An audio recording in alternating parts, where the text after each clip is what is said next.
This is a First and 10 Monday on Coaching Football with Brian Clee. Super pumped. First time I've had a guest on First and 10 Monday looking at game planning against Coach Jeremiah Taylor. He'll be using a 2x2 flex formation. I'll be using a 3-4-2 high, and this is our back and forth. Really excited to share because it was a chance for both of us to grow as coaches a little bit and do some mock game planning. I really wanted to come across to everyone, just like Coach Taylor and I do here. The point of any chalk war, it's not about winning or losing. It's understanding what's the positives, what's the negatives, where's strength and weaknesses. Coach Taylor, he is currently at Lyon College. Lyon College Division III NCAA school in the Southern Collegiate Athletic Conference. Coach Taylor is currently the running back coach. He's got 4 years of coaching experience at the college level, and prior to that, 6 years of coaching at the high school level. So let's check out Coach Taylor in his 2x2 flex formation against myself in a 3-4-2 high defense. Yeah, originally from Florida. Played JUCO ball at Yuba College in California, Northern Cal. Transferred to Henderson State, played there. Played some linebacker. Got my starting coaching career at Arkadelphia High School in Arkansas. Coached 6 years high school ball from Arkansas and Florida, and then I ended up jumping to the college level in 2021. So kind of been a little bit all over Kansas, Virginia, Illinois, and then now I'm back in Arkansas. I call it pretty much my second home right here. So we can keep it there. We'll, same, I call it dot right. Well, it'll be pistol. I got the tight end swiping backside. Okay. The tackle on the he's gonna reach out to the Sam. Then I got the guard reaching out to the end, and then I have Double team combo. double team combo up to the mic. And then I got the backside tackle sifting up to the wheel. Quarterback's gonna open his butt to the hole, so he'll end up going to the right. To his right. Yeah, his right. And then the back is gonna pretty much go left side, pretty much take his toes and then cross face. Something like that. Yeah, but he'll be to the left. Oh, I can send him inside. Yeah, his aiming point will be inside leg of the guard. What do you got perimeter guys doing? Well, usually I have number one, I have him on two different routes depending on what I feel. He can do a speed out, 6 to 8 yards speed out, or he can just do a pretty much a comeback. How deep is his comeback, coach? I would say about 11. Okay. 11 to 12-yard comeback. Be facing to the sideline. His comeback. Okay, got it. Breakout. Yeah. Inside leverage, that's a better call. Nice. Okay. Yeah. And then backside, I would have probably another glance, 5-step glance, and then number one, he'd have a hezzy in. Just kind of hesitate, kind of give him a little chop feet, hot feet, and then break inside 5 yards. I like that. We called that semi on the backside because we have a seam and an in, or a route in the seam and then the in route. So yeah. Okay. Well, matching your numbers, we'd want to spill. That's what we get a down block, squeeze it. That's what that T would be doing. If he's in a base call and you're conflicting that backer because he needs to be able to play the spill. So that turns into a big coaching point of kind of be slow. Make sure you know where the ball's at before you come up and play the spill, or otherwise you got a lot of space right in there. So the tackle, he's the spill player. So is he Yes. Yep. okay? Yeah, if he's a four technique lined up, four tech, even if he's a five technique, if we just say strike, he's putting his hands on the tackle in front of him, playing the tackle's block, tackle squeezes down. Now, in theory, and it turns into that matchup type thing. If your tackle, if we could squeeze him down hard enough, the will linebacker would scrape an overlap, and there's our Well, chance. if he ends it up, the tackle ends up, if he ends up crossing his face, he's just gonna wash him down, Yeah, and then yep. Well, now, and that's what I'm saying. The angle to your will, the angle to the will for the tackle gets messed up. And now it's you'd be coaching your H back to wrap around and get him, right? yeah, He becomes the kick out guy. So there you go. We're still we're we're forcing our kids to execute multiple techniques on both sides. At least we're trying to coach that up. So yeah, get something like this. Yeah, absolutely. Like that's something once you become a coordinator, like something we've done is our tackle and the H works together in a pod, and they got an inside linebacker and a tackle like that, and exactly like you said, the sifting. That hmm H is coming across there, and he's reading the initial C gap player, he turned into a B gap player. Well, the tackle, that's his zone track, so to speak. Tackle should be taking him, and I should be taking the C gap guy in the end. So darn it, I thought we'd get numbers, but yeah, that's a good answer. Good answer to know that those guys should be coached up on those techniques, and then it becomes an issue of executing them. So okay. putting that back in a bind, that's good. I appreciate it. I'm trying to figure out what I would call number one to the field, kind of give or yeah, with solo probably like what I mean. It's more of an option route, but it's Uh, like which one I don't know feel better.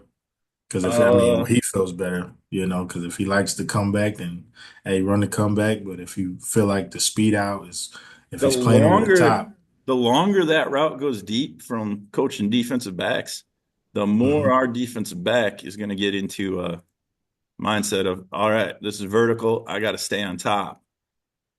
We'd be chasing that late. Shit normally happens hmm in that 5 to 10, like breaks are going to happen somewhere 3 to 10 yards. Those breaks don't happen very often. So like I think our guys would have a easier time undercutting that on a throw.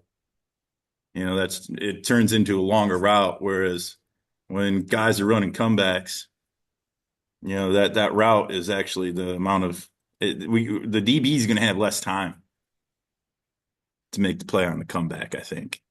Plus, you can okay, just keep coming back down your stem to wherever the quarterback puts the ball. and that's why I like the stop route. Just have him run 8 yards and turn around. Like I said, the Hmm. quarterback will throw you to your uphill shoulder. So, Hmm. but still playing with it. I really got to get live bodies out there to kind of Yep. really figure it out. I'll be coaching receivers for the first time coming up this year and really excited about it. But always kind Yeah. of take a look at things more from the defensive back side. So we're going to zone to our right. The tight end, he's going to help Chip to push that Sam inside, and he's going to work his way up to the tight end's going to work his way up to the free. Got it? Number one, still just going to put an option out there. He'll have a stop route or, like I said, a comeback. Number two, he's got backside cutoff to the backer. Yeah. On the same thing, MDM, Aim for pretty much to him. this. If he Yeah, disappears, you should be throwing play action later. Just kind of your mindset. yeah. From my experience, we struggled as an offensive coordinator. We struggled with our stretch play 2 years ago in 2023. hmm Um, Ultimately, making sure you get that backside cut off so that way, if the back does have to cut up, somebody from the backside isn't running that down. So that's the whole idea with sifting with the tackle and all that stuff. That's kind of the thing that I think is the most important from both being an offensive coordinator and like we're hoping, if we got a slant on, maybe we can keep that middle linebacker. Maybe we may keep that guy clean if we got a slant on because your center's got to hook up, and then the guard's chasing. That would be our mindset and our hope. And then you're completely right. Like you got to get someone to that safety because he sees that tight end block. Now the bad part for us defensively, we're going to be just a half step slow, but ultimately we feel like if he puts hands on, we're more likely to pull our trigger. If he flat out, and that's the whole. I mean, you're a running back coach, so that's the whole read in the block. If your tackle, if your tight end, if your tight end doesn't touch that guy at all, we're going to stay in. We got to respect the fact, shit, that guy might go vertical. That looks a lot like a seam route. Yeah, I mean, that's, I was hoping for the verbiage to come, like, what, afterwards, like, what would, you be alert to afterwards, like, if Yep. they kept running this sometimes. So, And at some point, we feel the tempo and pull his trigger. So I think and that's also a case of, once again, I'm not a cover three guy. It's something I gotta look into more because we'd also probably be slanting most likely to try and everybody most likely be in a slant to that tight end side. Number one, that forces if you run your split zone that you showed earlier, mhm. that forces that tackle and H to work their sifts and forces those guys to execute more. Puts us in a great position to hopefully leverage, and that should again a slant probably keeps the Mike linebacker. It makes a really hard angle for that combo if we're slanting. So yeah, you got the numbers. It's whether or not you get the angle and how well your running back ends up reading that and whether or not. I mean that totally could happen where all right, he sees all that, he puts in the foot in the ground and maybe at the last second. So we were in the slant as a former line coach. The center's kind of got to take the nose if he's slanting hard. Like I could totally see the middle linebacker. Uh, he's like, shit, I got to get over there. And then your running back right there hits. It's probably a little bit drastic of a cut, but he's there, puts his foot in the ground, and kind of at the last second hits it big because Yeah. you are getting the wheel cut off. Like I really think your tackle can get up to the wheel if he takes a great angle. What do you see in the RPO game as far as like, or play action? Because I really like play action. So, Yeah, what, you had a boot that you talked about as well. So yeah, we'd be by game plan, like we're probably slanting to that tight end quite a bit. That's probably if we want to stay too high, that's probably our number one call. Once again, it's what's that backside outside linebacker doing, right? Like, is he working his ass off to get to avoid that and to get over top of it and make sure the guy's never inside of him. So I mean, it'd be a quick here, and then he's looking for the cutback slash spill. Um, so like a whip route out of him where it looks like he's coming down to crack, puts his foot in the ground.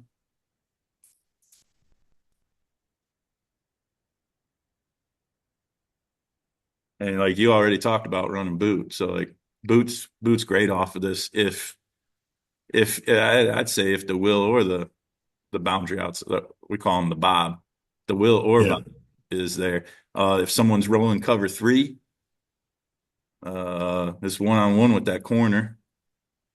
Uh, that corner in the deep third, that's one on one, and now like that boundary outside linebacker, he's got to honor that quarterback. That's why like I'm pretty confident like he's not folding in on any sort of cut by the running back.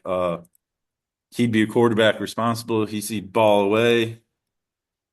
He'd probably shuffled about there. He shouldn't shuffle past his tackle. four technique.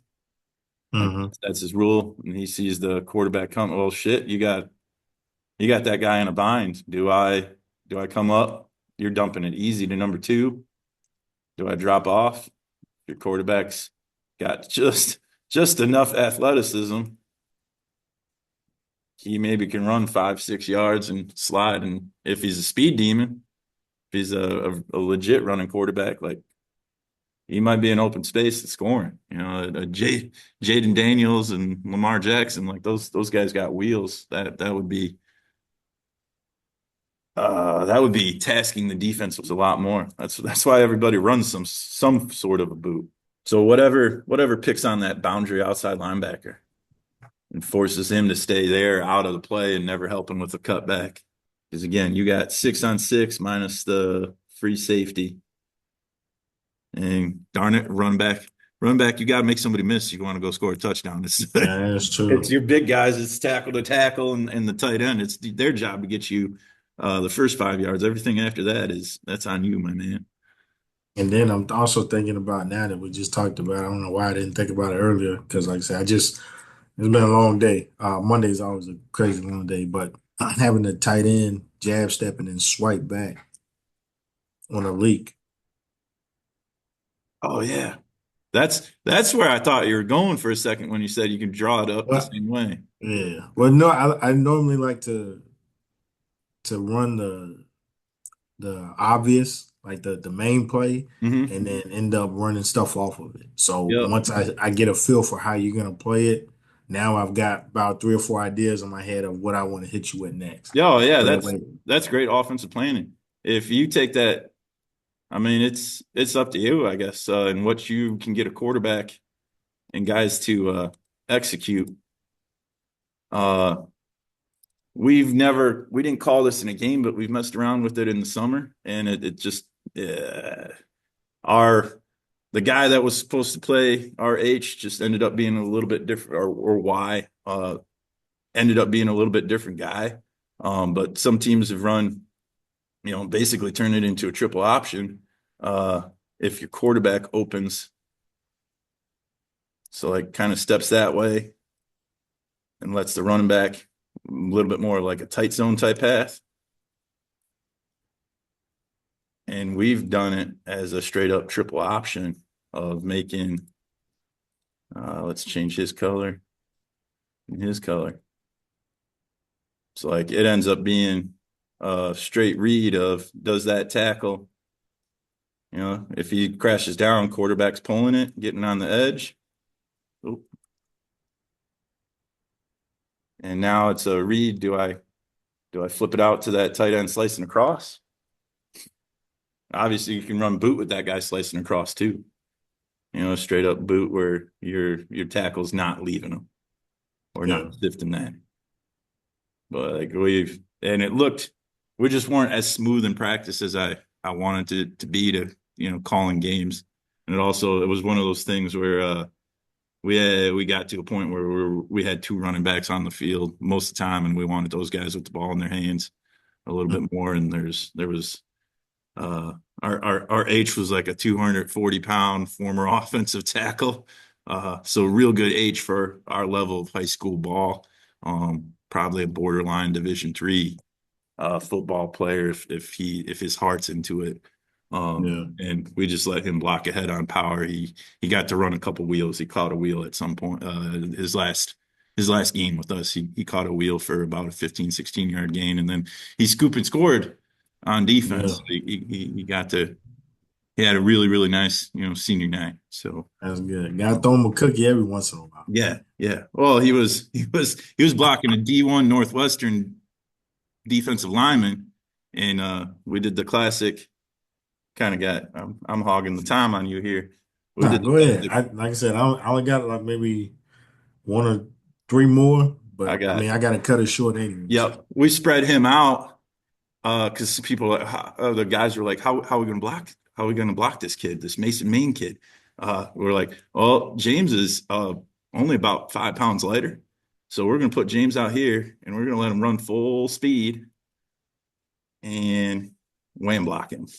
hmm James saw me. He's like, Coach, do I have to slow down? I'm like, please don't. And we got 5 yards the first snap of that, and then eventually we wheeled him off that. So, all right, what else you got? the tackle to the Sam side, he's going to block down to Sam. The guard's going to block down to the end the nose, try to get a double team if we can, kind of nudge the guard so that way we can get up to the wheel. Okay. And then I got the tight end. He's going to go Insert. into, yep, he's going to insert Let's climb up some to the mic. little ISO. Okay. Yeah.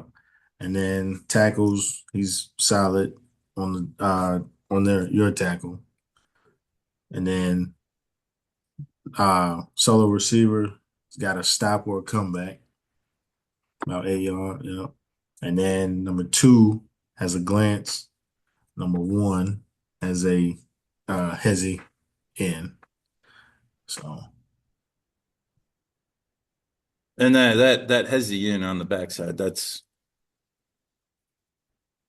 really good because that you're attacking that outside linebacker back there. You're forcing it's either that or we walk down and it's man coverage and you do whatever you do man beater wise.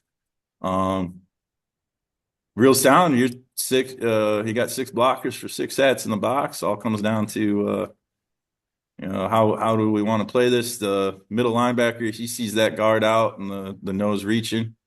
He needs to be on the inside of this. Leave the free on the outside of that.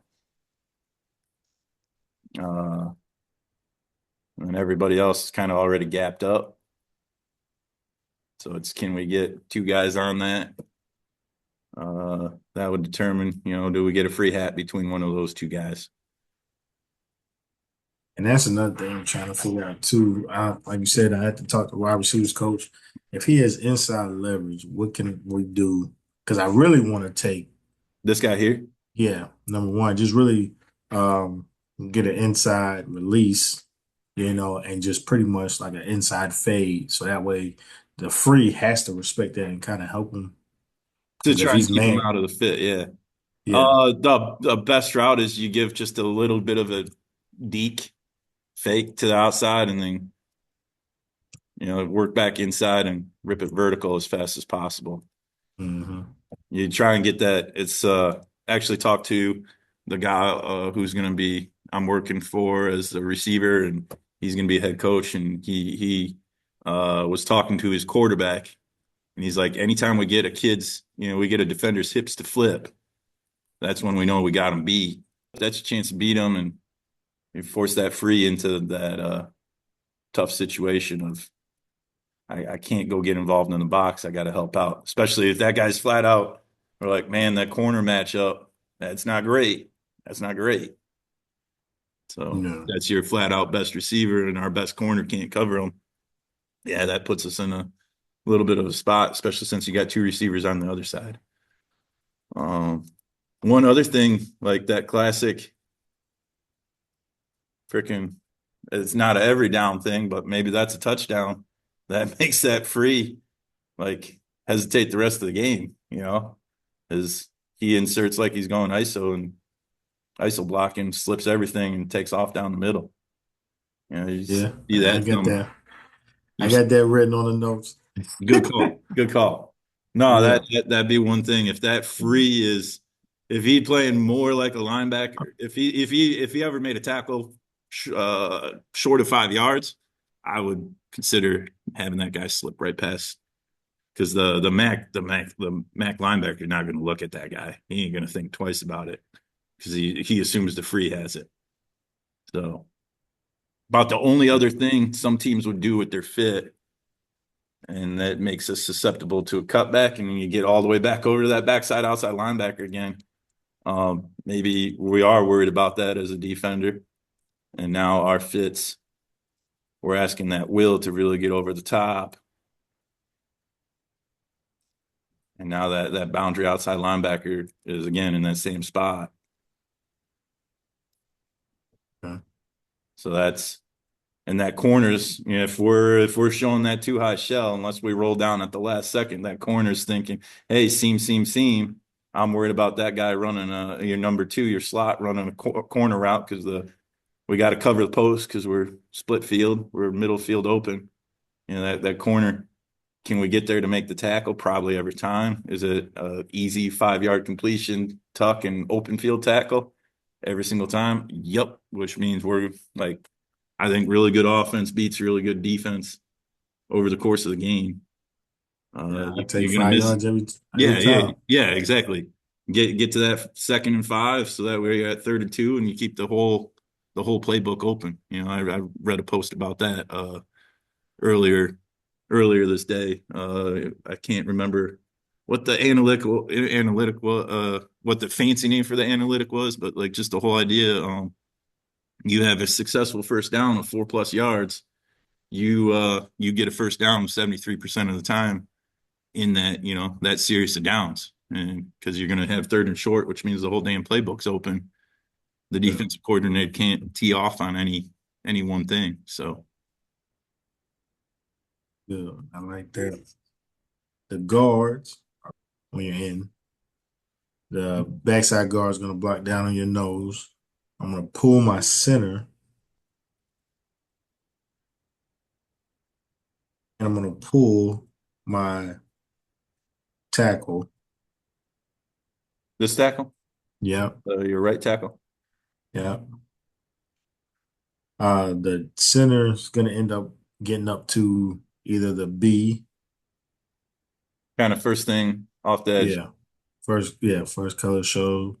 Play side tackle is going to end up wrapping.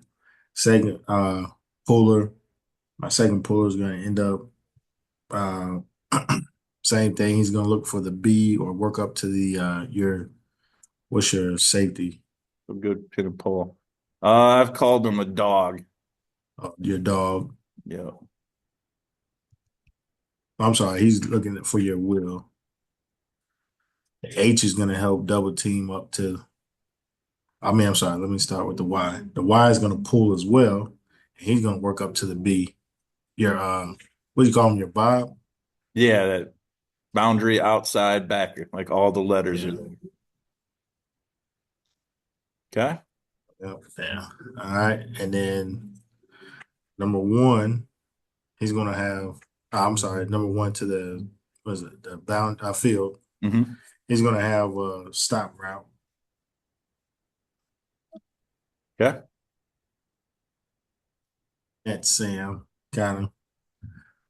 So in case if he bites down or slashes down, QB can keep it. So he's a read. Nice. So he's the read. Okay.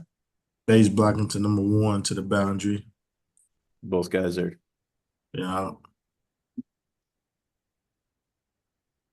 Oh, you didn't pull the guards, man. Mm-hmm. So and then what's the running back kind of jabbing this way and then coming, or Nah, he's gonna go to his right side and then work back left.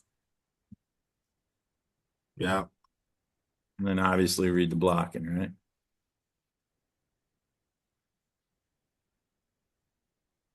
Okay. Well, you're gonna good job making sure there's a darn read on this. Because at first I was like, oh sweet, the stud gets to run it down. So he's got to honor the quarterback, so he's dead, he's canceled. Your down blocks and reach blocks, 4 techniques are pretty easy to reach. So you'll get all that. How will and hopefully, guess what? This is solid, man, because there's just that little bit of misdirection, and then you're getting all the pullers there. So uh hopefully we see all that flow because that's a lot. Will's got to work his butt off to be in that gap of the pullers. Bob's got to work outside and force the cutback. That guard stepping out, I'm gonna guess he's gonna get caught. Like the first time you run this, if one of those things, if it's not on film, he's gonna be caught. He'll be slow. So you still got one gap. Zoom in on it here. We don't have someone between those two polars. So you're running back. If we fit everything right, he's got like that cut up lane. One thing that is nice, you pulling your tight end over. Our we're gonna have a shot at a tackle, but shit, that's a 4 or 5 yard gain the first time you do it. Like we need that Mac linebacker to be screaming over there, so that way he's He's in between those two polars somewhere there. So that way then the free can become a cutback guy late. That would be You the way to can't. get you. I was gonna say because if he starts screaming, I'm gonna start sending number 2 on an over route. This guy here? Yeah. Yep. And then I'll have number 1. Well, I can kind of place him and then just do a mesh. What's number 1 doing now?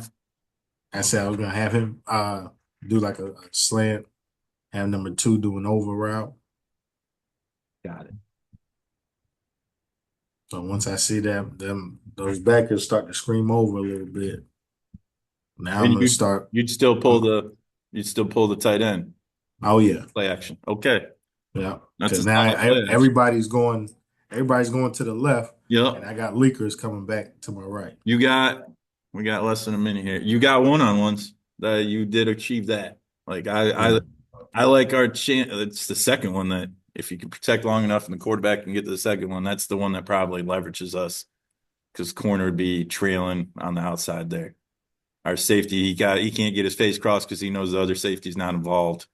You know, that's just part of playing too high. You assume the other safety's not there. So, Yeah. good stuff again. Thanks, coach. Like lots of back Man, and forth. hey, thank you. I appreciate you, man. Yeah. So, I let me know enjoyed what that works on your session. schedule and probably talk about trips or something like that yet one more time. So, Okay, thanks sounds again, good, Coach Taylor. man. Thank you, Coach. I appreciate you, Coach Yep. Lee. Have a good one. You too. See you. If you think it would be fun to participate in a First and 10 Monday in some way, shape, or form, whether that is you presenting an offensive formation or two and how you would go about game planning against how I would try to defend that, and I'm going to exchange some ideas about how we're going to game plan to defend that offensive concept and those formations, or if you want to flip that script and you want to have me present an offensive formation or two and some offensive concepts and how we're going to game plan for how you would go about trying to defend us and your exchanging your ideas about how to put together a defensive game plan to stop that. That'd be great. There's my contact information. Hit me up on Twitter, leave a comment down below, or shoot me an email.